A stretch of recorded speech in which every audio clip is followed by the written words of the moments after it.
ಇವತ್ತು ಭಾಳ ಒಂದು ಸಂತೋಷದ ಸಂಗತಿ. ನಾನು ಕಳೆದ ಅಸೆಂಬ್ಲಿ ಚುನಾವಣೆಯಲ್ಲಿ ಭಾರತೀಯ ಜನತಾ ಪಾರ್ಟಿಯನ್ನು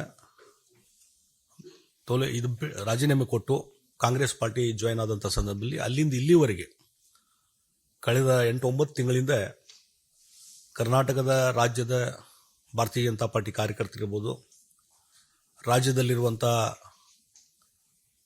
ಶಾಸಕರು, ಮಾಜಿ ಶಾಸಕರು ಮತ್ತು ಇನ್ನಿತರ ಮುಖಂಡರು ಮತ್ತು ನಮ್ಮ ರಾಜ್ಯದ ನಾಯಕರುಗಳು ಎಲ್ಲರ ಒಂದು ಅಪೇಕ್ಷೆ ಇತ್ತು, ಭಾರತೀಯ ಜನತಾ ಪಾರ್ಟಿಗೆ ನೀವು ಮರಳಿ ಬರಬೇಕು ಅನ್ನುವಂಥದ್ದು.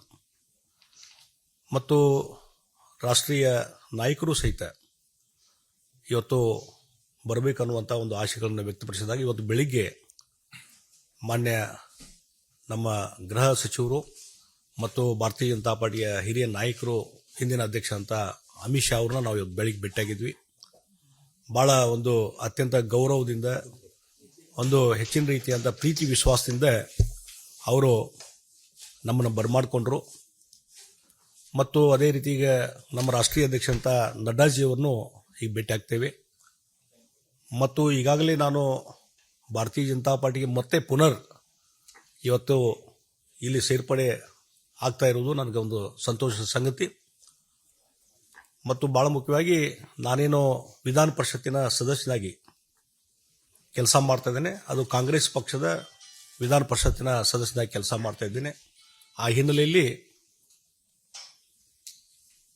ಕರ್ನಾಟಕದ ವಿಧಾನ ಪರಿಷತ್ತಿನ ಸಭಾಪತಿಗಳಂತ ಮಾನ್ಯ ಬಸವರಾಜ ಹೊರಟ್ಟಿಯವರಿಗೂ ನಾನು ಫೋನಲ್ಲಿ ಮಾತಾಡಿದ್ದೇನೆ.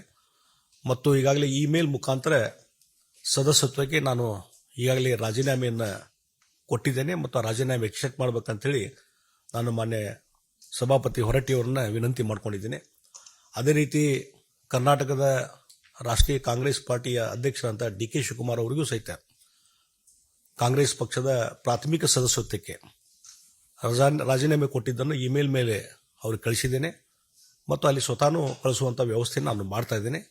ಆ ಹಿನ್ನೆಲೆಯಲ್ಲಿ ಇವತ್ತು ಭಾರತೀಯ ಜನತಾ ಪಾರ್ಟಿ ನಾನು ಸೇರ್ಪಡೆ ಆಗ್ತಾ ಇದ್ದರೆ ಭಾಳ ಮುಖ್ಯವಾಗಿ ಇವತ್ತು ದೇಶದ ಮುಂದೆ ಇರುವಂಥದ್ದು, ದೇಶವನ್ನು ಒಗ್ಗೂಡಿಸುವಂಥದ್ದು, ದೇಶದ ರಕ್ಷಣೆ ಮತ್ತು ದೇಶದ ಹಿತರಕ್ಷಣೆ. ಈ ಹಿನ್ನೆಲೆಯಲ್ಲಿ ಕಳೆದ 10 ವರ್ಷದಿಂದ ನಮ್ಮ ದೇಶದ ಪ್ರಧಾನಮಂತ್ರಿ ನರೇಂದ್ರ ಮೋದಿಜಿಯವರು ಏನು ಭಾರತದ ಒಂದು ಪ್ರಗತಿಗೆ, ಇಡೀ ಜಗತ್ತಿನಲ್ಲಿ ಭಾರತದ ಒಂದು ಶಕ್ತಿ ವೃದ್ಧಿಸಲಿಕ್ಕೆ ಏನು ಕೆಲಸ ಮಾಡಿದ್ದಾರೆ, ಅವರು ಮತ್ತೊಮ್ಮೆ ಪ್ರಧಾನಮಂತ್ರಿಗಳಾಗಬೇಕು, ಮತ್ತೊಮ್ಮೆ ಅವರ ನಾಯಕತ್ವದಲ್ಲಿ ದೇಶದಲ್ಲಿ ಒಂದು ಹೆಚ್ಚಿನ ಶಕ್ತಿ ಬರಬೇಕು ಅನ್ನುವಂಥ ಹಿನ್ನೆಲೆ ಇಟ್ಟುಕೊಂಡು ಮತ್ತು ಭಾರತೀಯ ಜನತಾ ಪಾರ್ಟಿ ಇನ್ನೂ ಹೆಚ್ಚು ಶಕ್ತಿಯುತವಾಗಿ ಬೆಳಿಬೇಕು ಅನ್ನುವಂಥ ವಿಷಯನ ಇಟ್ಕೊಂಡು ಇವತ್ತು ಭಾರತೀಯ ಜನತಾ ಪಾರ್ಟಿಗೆ ನಾನು ಮರು ಸೇರ್ಪಡೆ ಆಗ್ತಾ ಇದ್ದೇನೆ. ಹೀಗಾಗಿ ಇದರಿಂದ ಭಾಳ ಒಂದು ದೊಡ್ಡದಂಥ ಸಂಖ್ಯೆಯಲ್ಲಿ ಇವತ್ತು ಕಾರ್ಯಕರ್ತರ ಒಂದು ಏನು ಪಡೆ ಇದೆ, ಅವರೆಲ್ಲರ ಒಂದು ಇಚ್ಛೆ, ಆ ಹಿನ್ನೆಲೆಯಲ್ಲಿ ಇವತ್ತು ಸೇರ್ಪಡೆ ಆಗುವಂಥ ಕೆಲಸವನ್ನು ನಾನು ಮಾಡ್ತಾ ಇದ್ದೇನೆ ಮತ್ತು ಪಕ್ಷಕ್ಕೆ ನಿಷ್ಠವಾಗಿ ಕೆಲಸವನ್ನು ಮುಂದುವರಿಸ್ತೀನಿ ಅನ್ನುವಂಥ ಮಾತನ್ನು ಈ ಸಂದರ್ಭದಲ್ಲಿ ನಾನು ಹೇಳಬಯಸ್ತಾ ಇದ್ದೇನೆ. ಮತ್ತು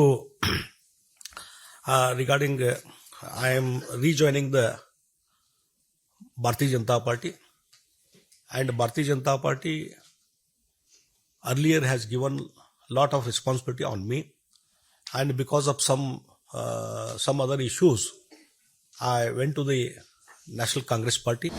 ಅನುಕ್ಷಣದ ಸುದ್ದಿಗಳಿಗಾಗಿ ವಿಸ್ತಾರ ನ್ಯೂಸ್ ಯೂಟ್ಯೂಬ್ ಚಾನೆಲ್ ಸಬ್ಸ್ಕ್ರೈಬ್ ಮಾಡಿ. ಹೊಸ ಸುದ್ದಿಗಳ ನೋಟಿಫಿಕೇಶನ್ಗಾಗಿ ಬೆಲ್ ಐಕಾನ್ ಕ್ಲಿಕ್ ಮಾಡಿ. ಲೇಟೆಸ್ಟ್ ಅಪ್ಡೇಟ್ಸ್ಗಾಗಿ www.vistaranews.com ವೆಬ್ಸೈಟ್ಗೆ ವಿಸಿಟ್ ಮಾಡಿ.